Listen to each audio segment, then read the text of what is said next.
I thought I'd found a second chance at happiness after my wife passed away.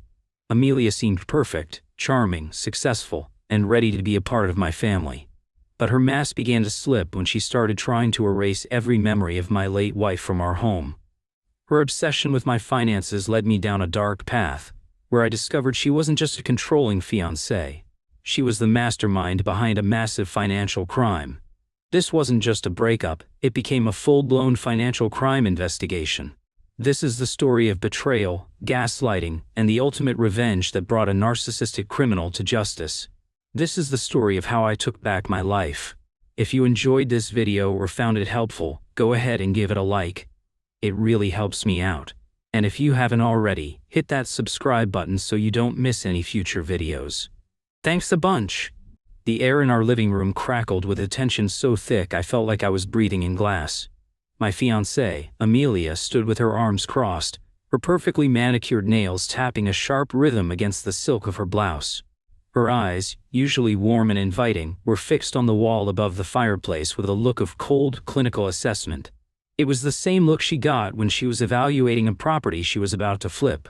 "It just has to go, Ethan," she said, her voice a low, reasonable hum that did nothing to mask the steel beneath it.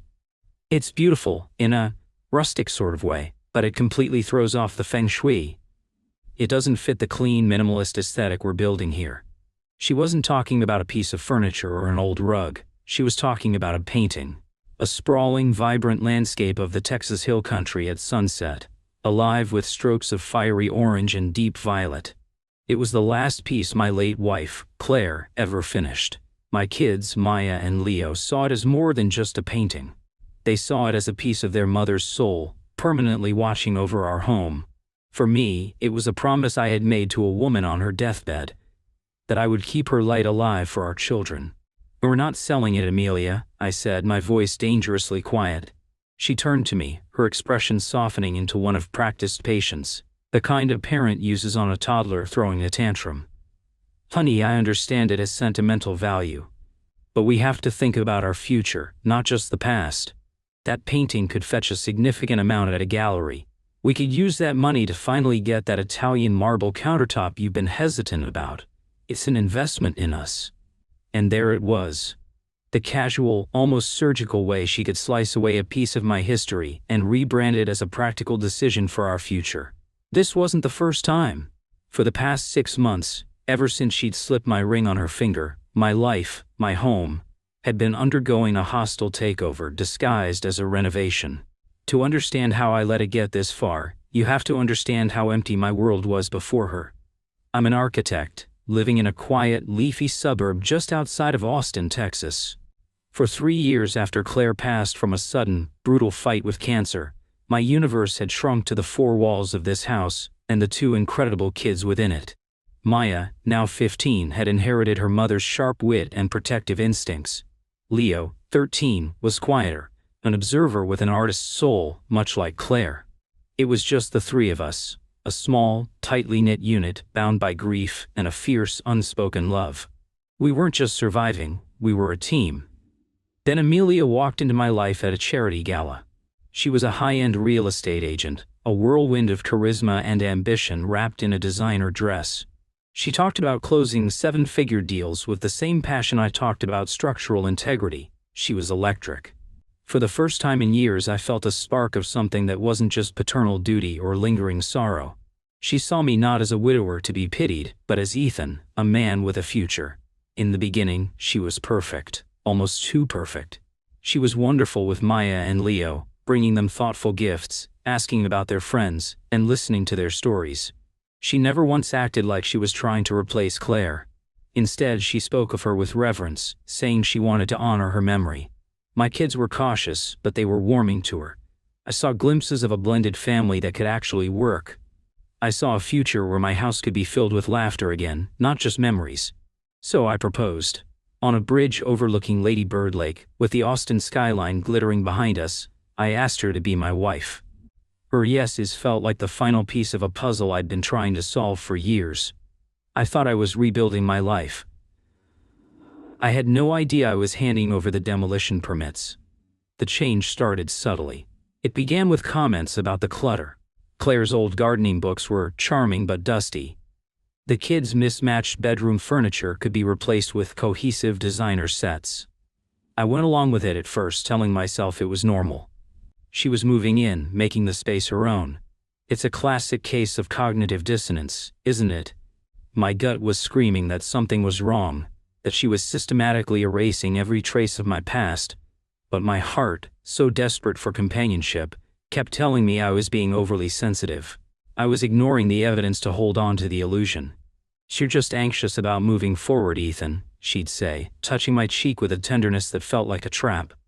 "It's okay, let me handle it. I'm good at this." She was gaslighting me, and I was letting her, because the alternative, that the woman I loved was a cold-hearted revisionist, was too painful to consider. The red flags started waving like banners in a hurricane. She brought in her own interior designer, a severe-looking woman who walked through my home like it was a crime scene, pointing out every personal touch as if it were an unforgivable flaw. The kids' hand-painted mural in the hallway was covered with a sterile gray wallpaper. The comfortable, worn-in leather sofa where we'd had 1,000 family movie nights was replaced by a rigid, white monstrosity that no one was allowed to eat on. My kids felt it first. Leo stopped spending time in the living room, retreating to his bedroom.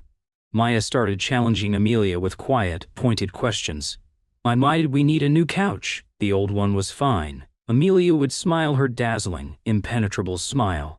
"Just a little upgrade, sweetie. Don't you want our home to look its best?" The pressure escalated when she started talking about my finances. As an architect, I do well for myself. The house is paid off, a result of a life insurance policy Claire insisted we get years ago. I have a healthy retirement fund and college savings for the kids. I was, in Amelia's real estate terms, a prime asset. "We should consolidate our finances," she suggested one night, swirling a glass of expensive wine. "It's more efficient. We could leverage the equity in this house. There's a commercial property downtown I have my eye on. The returns would be astronomical. It would set us up for life." And Sumai hesitated. "Amelia, the equity in this house is the kids' safety net. It's their inheritance." "Of course, honey," she cooed, her voice smooth as silk. "But money sitting in a house is dead money. We can make it work for us, for our family." That's when I overheard the phone call. I was walking past my home office, which she'd slowly commandeered, and I heard her voice, low and urgent. It was different from her usual polished tone. It was sharp, frayed. "No, Julian, I don't have it yet," she hissed into her phone. "He's being sentimental. He's attached to the damn house. I know the deadline is approaching. Do you think I'm not aware of that? Just give me 2 more weeks. I'm working on him. He's a good man, he trusts me. I'll get him to sign." My blood ran cold. Who was Julian? What deadline? I backed away slowly, my heart pounding in my chest. For the first time, I felt a genuine flicker of fear. This wasn't just about paint colors and furniture anymore. That brings us back to the living room, to the standoff over Claire's painting. This wasn't just a painting, it was a symbol. It was the last piece of my old life that she hadn't managed to paint over, throw out, or upgrade. It was my line in the sand. "The painting stays," I said, my voice leaving no room for negotiation. "It's not for sale. It's not a topic for discussion. It stays." For a split second, her mask slipped. I saw a flash of pure, undiluted fury in her eyes. It was terrifying, and in a strange way, clarifying. The loving fiancé was gone. In her place was a predator, balked from her prey. Then, just as quickly, the mask was back. She sighed a long-suffering sound and walked over to me, placing her hands on my chest. "Okay," she whispered, looking up at me with what she probably thought was loving resignation. "Okay, Ethan. If it's that important to you, we'll keep it. I'm sorry. I was just trying to help us build something new." She was lying. I could feel it in the hollow way she spoke, in the slight tremor of rage still humming through her fingertips. She wasn't giving up, she was just changing tactics. Later that night, unable to sleep, I went downstairs to the office. Her laptop was open on the desk. It was a massive breach of privacy, I know. A week ago, I never would have considered it. But the man from a week ago thought he was in a partnership. Tonight, I felt like I was in a war. I needed intelligence. Her email was open. My hands were shaking as I scrolled through her sent folder. Most of it was real estate jargon, client updates, marketing blasts. Then I saw it, an email to a Julian Vance. The subject line was, "Urgent. The Austin asset." My heart hammered against my ribs as I clicked it open. The email was short and chilling. Plan B is in motion. The sentimental approach failed. He's more attached to the past than I anticipated. I'm pivoting to the primary asset liquidation strategy. We'll need you to draw up the power of attorney paperwork for a spousal transfer signature. He'll sign it thinking it's for the prenup consolidation. Once I have control, the house goes on the market, with or without his cooperation. We're running out of time. The investors are getting nervous. I had to read it 3 times before the words fully registered. Primary asset liquidation strategy. Power of attorney. Spousal transfer. She wasn't trying to build a future with me. She was planning to gut my life. She was going to trick me into signing over control of my house, my kids' home, the home Claire and I built, and sell it out from under us. I stumbled back from the desk, a wave of nausea washing over me. The woman I was going to marry, the woman I had trusted with my children's hearts, was a con artist, and I was her mark. Standing there in the dark, with the faint scent of her expensive perfume hanging in the air, I felt the grief and the longing of the past 3 years curdle into something else entirely. It was a cold, hard resolve. She had mistaken my kindness for weakness. She had mistaken my grief for stupidity. She thought she was dealing with a sentimental, broken man she could easily manipulate. She was about to find out how wrong she was. I'm an architect. I don't just build things, I understand down to the last nail and wire exactly how they're put together. And I was about to deconstruct Amelia's entire world. The investigation had just begun. The next morning, I woke up before the sun. The words from Amelia's email seared into my brain. Primary asset liquidation strategy. The phrase was so corporate, so devoid of emotion. It was the language of a hostile takeover, and my family was the company being gutted for parts. For a moment, blind panic set in. I wanted to confront her, to scream, to throw her and her sterile, white furniture out onto the street. But then I looked at Claire's painting, hanging resolute and vibrant above the cold fireplace. It was a beacon. It reminded me of who I was fighting for. A direct confrontation was what Amelia would expect. It would be messy, emotional, and it would give her the upper hand.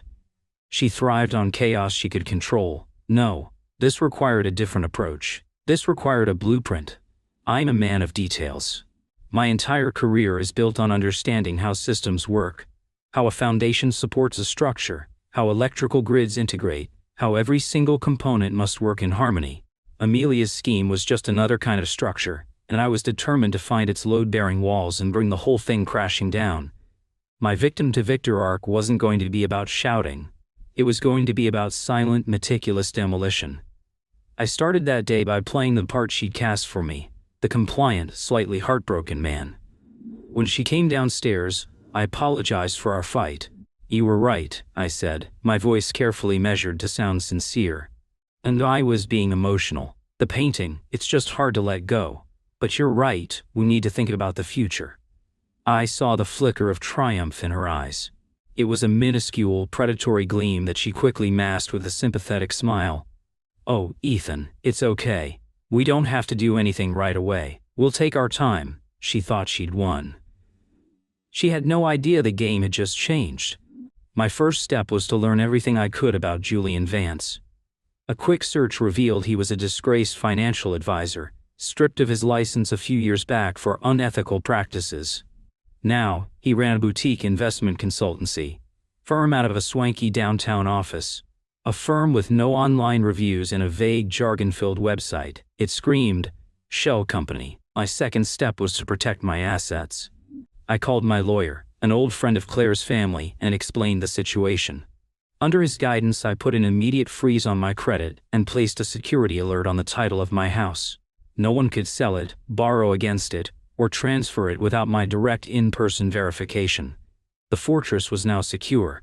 Now, for the counteroffensive. I knew from her email that she was planning to use a fraudulent power of attorney. I needed to know the full scope of her plan.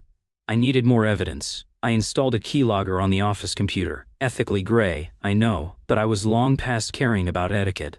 I was a father protecting his children from a wolf. For the next week I lived a double life. By day, I was the doting fiancé, discussing wedding venues and listening to her plans for our investment future. I nodded along as she explained a complex scheme involving overseas properties, making a show of being impressed by her business acumen. I was forming a boundary, not of words, but of deception. I was mirroring her manipulation right back at her. By night, I was a forensic investigator, poring over the keylogger data, piecing together a terrifying puzzle. The picture that emerged was far worse than I had imagined. Amelia and Julian weren't just small-time con artists. They were running a sophisticated mortgage fraud ring. They targeted wealthy, emotionally vulnerable individuals, widows, divorcees, people like me, and used their clean credit and assets to secure massive, fraudulent loans on non-existent or grossly overvalued properties. Then they would default on the loans, funnel the money through a labyrinth of offshore accounts, and leave their partner, holding the bag, facing financial ruin and federal charges. I found emails, spreadsheets, and forged documents. I found the names of at least 4 other victims, their lives systematically dismantled. I felt a cold dread as I realized her plan for me. She wasn't just going to take my house. She was going to make me the scapegoat for her entire criminal enterprise. The power of attorney was the linchpin. Once she had it, she could sign my name on dozens of fraudulent loan applications, implicating me so deeply I'd never get out. The investors she mentioned weren't legitimate. They were likely the previous victim's lenders, or, worse, something more sinister. This was the plot twist I never saw coming. It wasn't just about greed. It was about my complete and utter destruction. My blood boiled, but my mind became icily calm. I now had everything I needed. It was time to build my trap. I chose the location carefully. The conference room of a top-tier law firm downtown that I'd used for a commercial project years ago. I told Amelia I wanted to finalize our prenuptial agreement and sign the asset consolidation paperwork she'd been pushing for. I told her I wanted my own lawyer present to ensure everything was above board, a move that seemed so responsible it didn't raise any of her suspicions. And Amelia, I added, as if it were an afterthought. Julian there. Since he's the architect of this investment strategy, it's only right he's there to walk my lawyer through the details. She beamed a genuine radiant smile of victory. The fish was taking the bait, hook, line, and sinker. Off course, darling. On sinker. That's a wonderful idea. It shows you're finally ready to be a team. The day of the meeting, my heart was a trip hammer in my chest, but my hands were steady. I walked into that conference room with Amelia on my arm.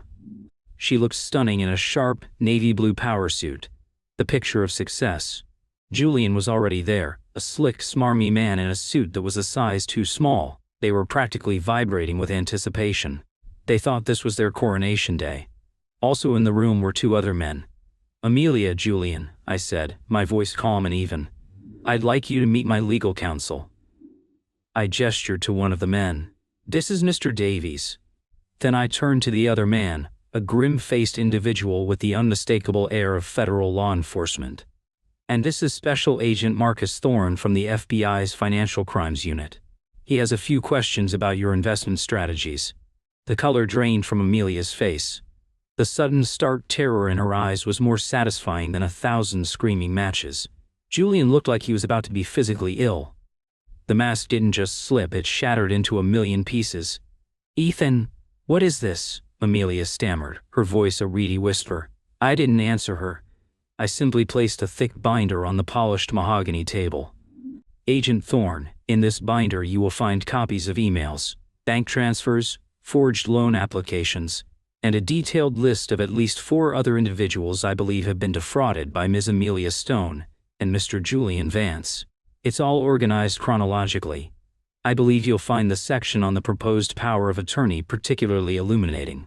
Agent Thorne picked up the binder, his expression unreadable, but for a slight, grim nod of approval. Amelia stared at me, her face a maelstrom of shock, rage, and disbelief. So, you did this. You tried to liquidate my family, Amelia, I said, looking her directly in the eye for the first time, no longer her mark, but her undoing. You mistook a home for a house. You mistook a father's love for a weakness. I'm an architect. I know a faulty structure when I see one, and yours was rotten to the foundation. It was over in a matter of minutes.